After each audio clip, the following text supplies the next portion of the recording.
కేటీఆర్ దమ్ముంటే ఒక్క సీటు గెలువు, నువ్వు వస్తావో నీ అయ్య వస్తాడో రండి. చేవెళ్ల సభలో సీఎం రేవంత్ రెడ్డి సవాల్. మేం అల్లటప్పగాలం కాదు, నీ లెక్క అయ్య పేరు చెప్పుకొని కుర్చీలో కూర్చోలే, మిమ్మల్ని బొంద పెట్టి కుర్చీలో కూర్చున్నాం. అడవి పందుల్లా దోచుకుంటే జనం చెప్పుతో కొట్టిండ్రు, అయినా మీకు బుద్ధి రాలే. యూట్యూబ్ పెట్టుకుంటావా పెట్టుకో, మాకు ఏ ట్యూబ్ అక్కర్లేదు, నీ ట్యూబ్ లైట్ మాత్రం పగలగొడతాం. కేడీ మోడీ ఒక్కటే, బీజేపీ బీఆర్ఎస్ మధ్య చీకటి ఒప్పందం ఉన్నది. ఇప్పటికే 25,000 ఉద్యోగాలు ఇచ్చినాం. మార్చి 2న మరో 6,000 ఉద్యోగాలు ఇస్తామని వెల్లడించిండు సీఎం రేవంత్ రెడ్డి. దమ్ము అంటే నువ్వు వస్తావా, ఒక్క సీటు గెలువమని ఛాలెంజ్ చేస్తాడు. చూద్దాం ఇక వచ్చే లోక్సభ ఎన్నికల్లో ఒక్క సీటైనా గెలిచి చూపించాలని బీఆర్ఎస్ వర్కింగ్ ప్రెసిడెంట్ కేటీఆర్ కు సీఎం రేవంత్ రెడ్డి సవాల్ విసిరారు. మంగళవారం చేవెళ్లలో నిర్వహించిన జనజాతర బహిరంగ సభలో ఆయన మాట్లాడారు. ఈ సందర్భంగా కేటీఆర్ పై మండిపడ్డారు. 10 ఏళ్లు అడవి పందుల్లా తెలంగాణను కేసీఆర్ కుటుంబం దోచుకున్నదన్నారు. అందుకే వాళ్ళను ప్రజలు చెప్పుతో కొట్టారని, అయినా వాళ్లకు బుద్ధి రాలేదని ఫైర్ అయ్యారు. రేవంత్ రెడ్డి సీఎం అని ముందే ప్రకటిస్తే కాంగ్రెస్ కు 3 సీట్లు కూడా రాకపోతుండే అని కేటీఆర్ అంటున్నాడు.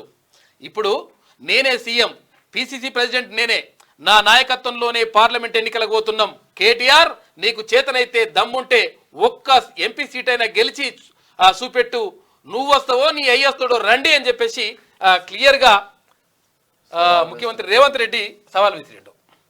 అంటే వీళ్ళు ఎట్లున్నారంటే ఇక అసలు చూడు ఒక్కసారి విను, మరి వింటే మీకు ఒక ఎన్నికల కంటే ముందు రేవంత్ రెడ్డి పేరు చెప్తే 3 సీట్లు రాకపోతుండే. నేను ఇవాళ ఈ వేదిక మీద నుంచి ఆ సొల్లు వాగుడు వాగే కేటీఆర్ సవాలు విసురుతున్నా. బిడ్డ, ఇవాళ నేనే ముఖ్యమంత్రి, నేనే పిసిసి ప్రెసిడెంట్ను. రేపు రాబోయే పార్లమెంట్ ఎన్నికల్లో నేను సవాలు విసురుతున్నా. నీ చేతనైతే దమ్ముంటే, నువ్వు మొగోడు అయితే ఈ తెలంగాణ రాష్ట్రంలో బిడ్డ ఒక్క సీటు గెలిచి చూపించు. చాలాగా మీకు నువ్వు వస్తావో నీ అయ్య వస్తాడో మా కార్యకర్తలు చూసుకుంటారు. బిడ్డ, నువ్వు అనుకుంటున్నావా అల్లా తప్పగాడని? అల్లా తప్పగాలం కాదు, అవులగాళ్ళలాక అయ్య పేరు చెప్పుకొని కుర్చీలో కూర్చోలేదు సన్నాసోడా.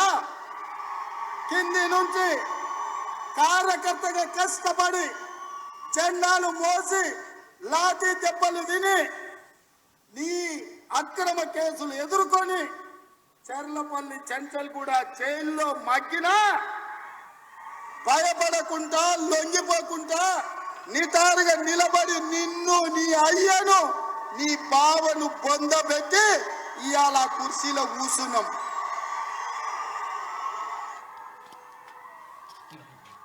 ఈ కుర్చీ ఇనాం కింద వచ్చింది కాదు, ఈ కుర్చీ అయ్య పేరు చెప్తూ వచ్చింది కాదు బిడ్డ.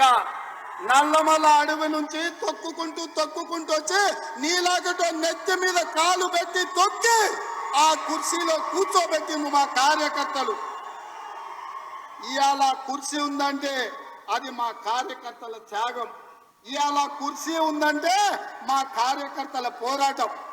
ఈ కార్యకర్తలు వీళ్ళు నాకు అండగా నిలబడ్డంత కాలం, నన్ను భుజాల మీద మోసినంత కాలం, నువ్వు కాదు, నిన్ను పుట్టించిన నీ అయ్య కాదు, వాళ్ళ దేవుడు వచ్చినా ఈ కుర్చీని తాకలేరని. అది కథ అర్థమైందా? ఇంకేమైనా కావాలన్నా? ఇంకా కావాలంటే ఇంకో కూడా చూపిస్తాం. ఏముంటది, కావాల్సింది ఏముండదు. నువ్వు నీ అయ్య వచ్చిన సీఎం కుర్చీని తాకలేరు. అక్రమ కేసుల్లో జైల్లో పెట్టినా లొంగిపోకుండా నిన్ను, నీ అయ్యను, నీ బావను బొందబెట్టి ఇవాళ కుర్చీలో కూర్చున్నాం.